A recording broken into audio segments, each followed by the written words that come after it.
আমি তো মোজার ভিতর চকলেট ঢুকিয়ে বোকা বানিয়ে দিয়েছি।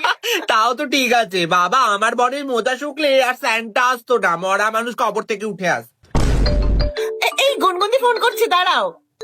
Last Christmas, I gave you my heart. পাপা এত খুশি যে, তা কিছু গিফট পেলে নাকি? বাবা তোর তো আবার অনেক স্যান্টা আছে। Of course পেয়েছি। Guess what? আমি কালকে যেটা নিয়ে স্বপ্ন দেখেছিলাম, আমি ওটাই গিফটে পেয়েছি। স্যান্টা আমার কথা শুনেছে। তা কি গিফট পেলে দেখাও একটু। টারা! গুনগুন, বাবা সেই হাত করা, স্বভাব যায় না মরলে আর ইজ্জত যায় না ধুলে। এই যে নিজে থেকে বেশি সত্যি ভাব না, ঠিক আছে? একজনের তো নিজের মেয়ের বাপের ঠিক নেই, আর একজনের তো ভাসুরের সাথে লুকোচুরি।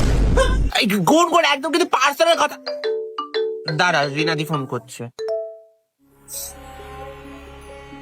এমা রিনাদি, কি হয়েছে তোমার?